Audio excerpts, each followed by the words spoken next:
lajmen ndër të tjera do t'i ndiqni. Në Sarandën bregdetare, banorët zgjodhen sot të protestojnë për të mbrojtur plazhin e Centralit, ndryshe nga të tjera ku protestohet për partitë politike, sarandiotët zgjodhen të protestojnë për të mbrojtur pasuritë e qytetit bregdetar.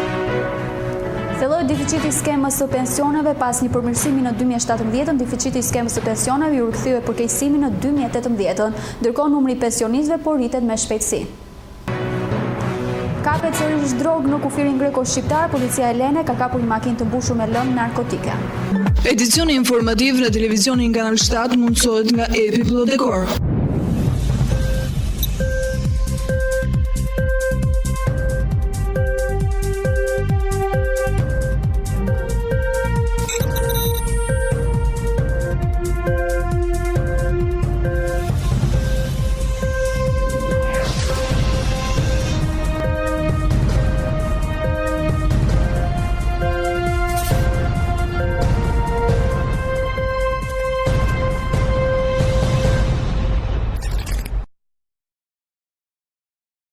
Ju përshëndes shikues të televizionit Kanal 7, jeni duke ndjekur edicionin informativ. Në Sarandën bregdetare, banorët zgjodhen sot të protestojnë për të mbrojtur plazhin e Centralit. Ndryshe nga herët e tjera ku banorët protestojnë për hesab të partive politike, sarandiotët zgjodhen të protestojnë për të mbrojtur pasuritë e qytetit bregdetar. Qytetarë dhe anëtarë të shoqërisë civile kanë protestuar sot në qytetin e Sarandës, dhe shkak janë bërë punime që po kryhen në plazhin e Centralit. Edhe pse Bashkiaku i Sarandës Adriatik Gurma thotë se inertet e hedhura në këtë plazh do shërbejnë vetëm si kantier për makineritë e kompanisë Fusha SHPK dhe se plazhi do të rikthehet në gjendjen fillestare. Kjo nuk i ka bindur qytetarët. Datë të fundit për mediat shprehen se nëse territori natyral i plazhit përdori si kantier ndërtimi, plazhi shkatërrohet përfundimisht, edhe sikur firma e ndërtimit ta kthejë në gjendjen si ka qenë. Qytetarët e Sarandës ngren disa pikpyetje se pse kantieri ndërtimi nuk bëhet në Çuka Limion, por u gjet vija bregdetare për ta bërë. Po sipas tyre shkrim të shkatërrosh diçka origjinale dhe natyrore, sepse kështu i vjen përmbar firmës së ndërtimit. Mëtej ata thonë se qyteti ka nevojë për shërbime më të nevojshme si ndërhyrja në kanalizimet e ujrave të zeza dhe jo për ndërtime që nuk i shërbejnë qytetit. Ne nuk jemi kundër zhvillimit të këtë qytetit, ka nevoja të mëdha qyteti për pastrimit e ujrave të zeza dhe ato lek të hidhet të kishin hedhur për ujrat e zeza. Ai është problemi kryesor. Dhe mos na hedhin në hy syve ky rregullim që do kërkojnë të bëjnë, na hedhin në hy syve sikur do ta prishin. Ky plazh prishet. Ky është identiteti i Sarandës. Hapa që do ndërmerren, ne si qytetarë të Sarandës nuk do ta lejojmë këtë agresion ushtus mu ta quaj për Sarandën. Ky është identiteti i Sarandës. Nuk ka më gjë tjetër. Prandaj dhe sot i bëjnë thirrje publike dhe kryetarit të bashkisë të zhvishet nga funksioni i tij publik, të zhvishet, të vi këtu bashkë me qytetarët e Sarandës, ta ndjej njësoj të nevojshme të ruajmë identitetin e Sarandës. Kaq kisha. Të bukuri, nga lullet, nga pemët, nga duart e qytetarëve, jo nga pushtetarët, u mahnita dhe vendosa edhe në Facebook, vendosa pamje shumë të bukur atë qytetit tonë. Jo për reklam, po është një gjë reale këtu. Edhe ne që flasim sot, jemi njerëz real, të mos na trajtojnë thjesht si që thash. Do me thënë për të na shfrytëzuar vetëm në sezonin e bearit. Interesohemi dhe kërkojmë në radhë të parë transparencën se si do të vazhdojmë më tej kjo punë. Kemi parasysh që në Sarandë është bërë një masakër urbanistike duke filluar që nga plakat e vjetra natyrale të plazhit të vjetër, ku janë prishur të gjitha trampolinat dhe historiku i qytetarëve të Sarandës.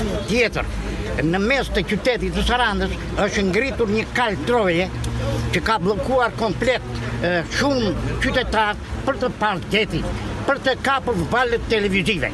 Tani, vitin që kaloi, u rregullua gjoja, sikur u rregullua, sepse ne nuk dim asgjë. Pra ne qytetarët e Sarandës kërkojmë në radhë të parë që nga pushtetarët të shpërfaqin transparencën e tyre në vazhdimsitë të urbanistikës së qytetit, duke patur parasysh që Sarandë është një qytet që ka det, ka lumë. Me thirrjet mos ma prek Centralin, qytetarët kanë protestuar një orë përpara plazhit publik, ndërsa prej disa ditësh kanë dërguar edhe peticione online për të mbledhur sa më shumë qytetarë kundër ndërtimeve në plazhin historik të sarandiotëve. Qytetarët kanë paralajmëruar mëtej se një tjetër protestë do të zhvillohet ditën e hënë përpara bashkisë.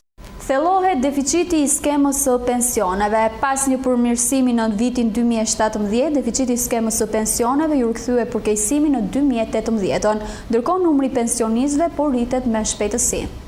Pas një përmirësimi gjatë vitit 2017, deficiti i skemës së pensioneve u rikthye përkeqësimit të vitit 2018. Në kushtet ku numri i pensionistëve po rritet me shpejtësi dhe nga ana tjetër kontribuesi në zonat rurale po bien, deficiti i skemës së pensionit po thellohet. Sipas të dhënave zyrtare të ISSH-s, në vitin 2018, deficiti i skemës së pensionit arriti 45.8 miliard lek, duke rritur me 1.7% në krahasim me vitin 2017. Rezultatet negative në reduktimin e deficitit në skemën e pensionit erdhën nga shpenzimet më të larta për pensionet të argëtuara nga të ardhurat prej kontributeve.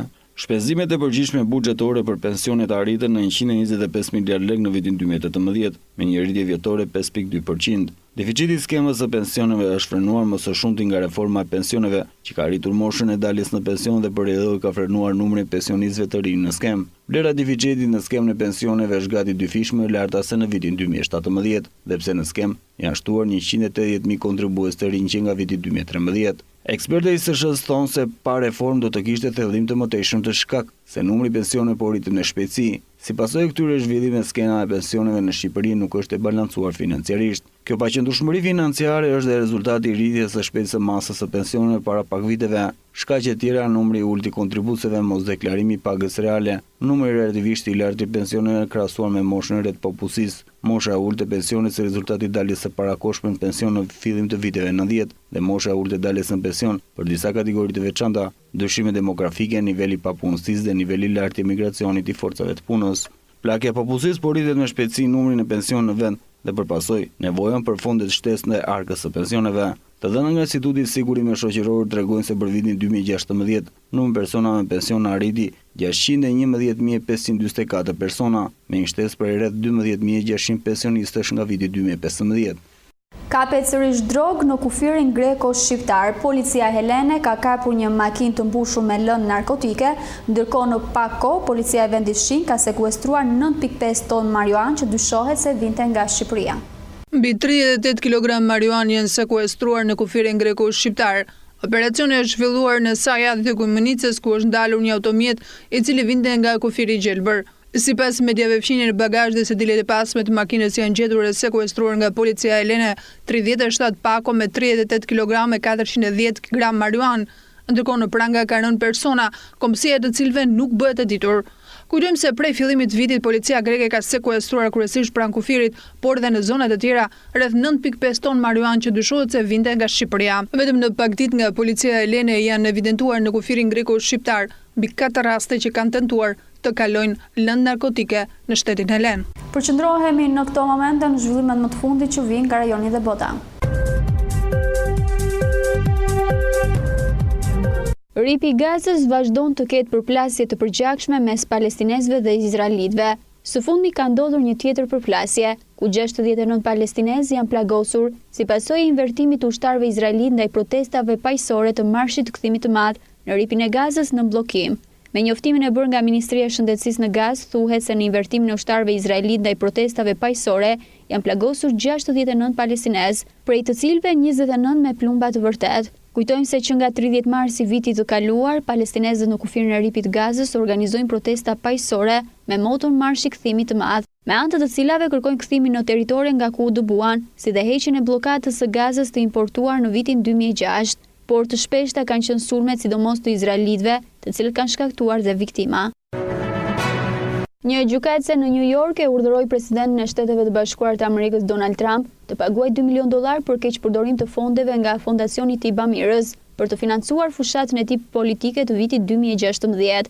Fondacioni Donald Trump u mbyll më 2018-ën, por prokurorët thanë se ai ka funksionuar për interesat e Trump. Bamirësi të tilla si ajo që ka urdhëruar Trump së bashku me 3 fëmijët e tij nuk mund të përfshihen në politik, tha gjykatësia Selian Scarpulla.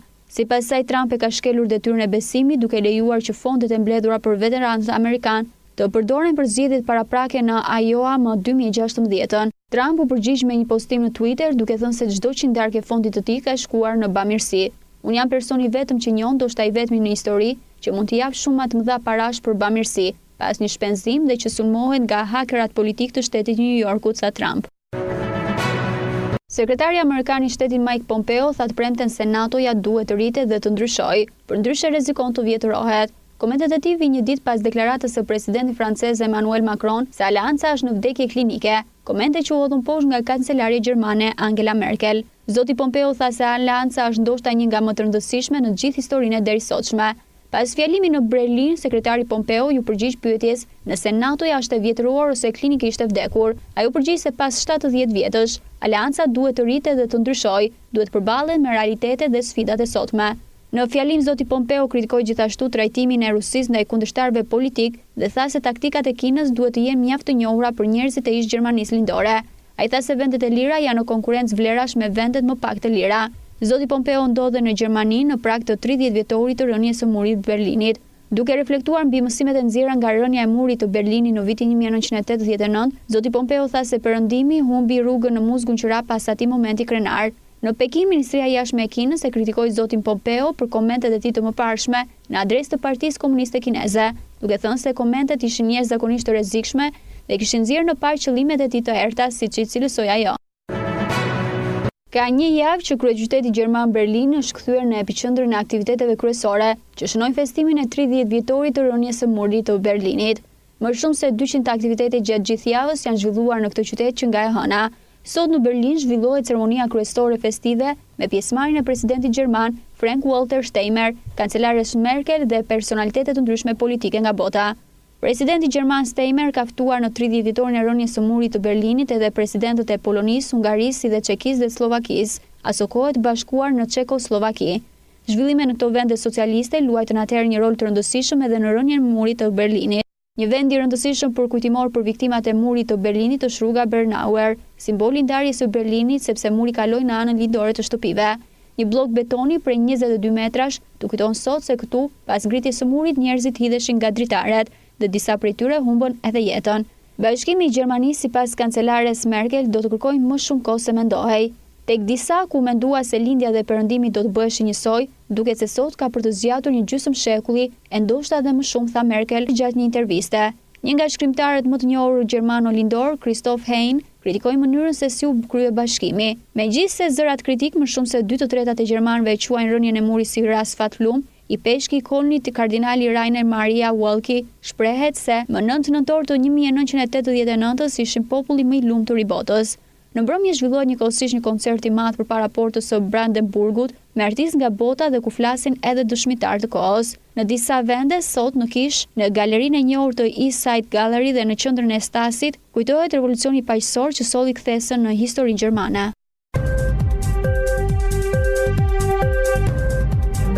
Duke lënë pa zhvillimet nga Irani dhe bota, vijmë sërish me informacione në vend dhe përqendrohemi tek fusha e rendit. Bie në pranga të policisë të Tepelenës, një 29 vjeçar i shpallur në kërkim për prodhim dhe shitje të lëndëve narkotike. Ndalimi i të riu të bë pasi gjykata e Fierit ka caktuar masën e sigurisë arrest me burg për veprën penale të sipërpërmendur parashikuar nga neni 283 i Kodit Penal. Një 29 vjeçar nga Durrësi ka rënë në pranga të policisë të Tepelenës mbrëmjen e djeshme pasi kërkoi për veprën penale të prodhimit dhe shitje të lëndëve narkotike. Burime konfidenciale për televizionin Kanal 7 Gjirokaster bën me dije se në bazë të informacioneve të marrë nga shërbimi i Komisariatit të Policisë Tepelen, më datë 8/11/2019, ora 23, u bë kapja e shtetasit në kërkim Alira Madam Poposhi i datëlindjes 14/7/1990, banues në Durrës. Të njëjtat burime bën me dije se ndalimi i 29 vjeçarit Poposhi u bë pasi prokuroria rreth i gjyq Sorfier me shkresën numër 4307 datë 2/5/2019 ka dërguar urdhrin e datës 2/5/2019 për ekzekutimin e vendimit penal me numër 634 datë 29/4/2019 të gjykatës së rrethit Fier, e cila ka caktuar masën e sigurisë arrest me burg për veprën penale, prodhim dhe shitje narkotike parashikuar nga neni 283 të Kodit Penal. U kryen veprimet si dhe njoftimi i drejtorisë vendore të policisë Durrës për marrjen e tij. Vijmë këto momente me parashikimin e motit, ku grafika na prezanton parashikimin e motit për ditët në vijim.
Gjirokaster.online.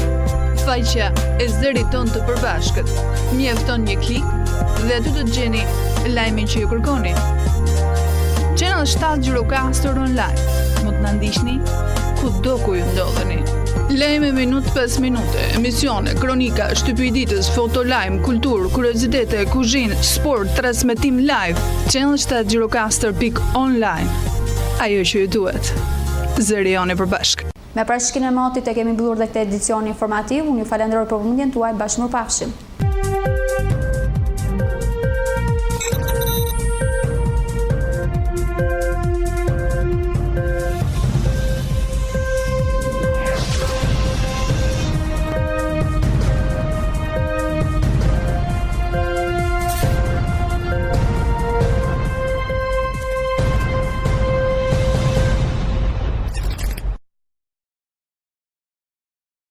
Edicioni informativ në televizionin Kanal 7 mundësohet nga Epi Plot Dekor.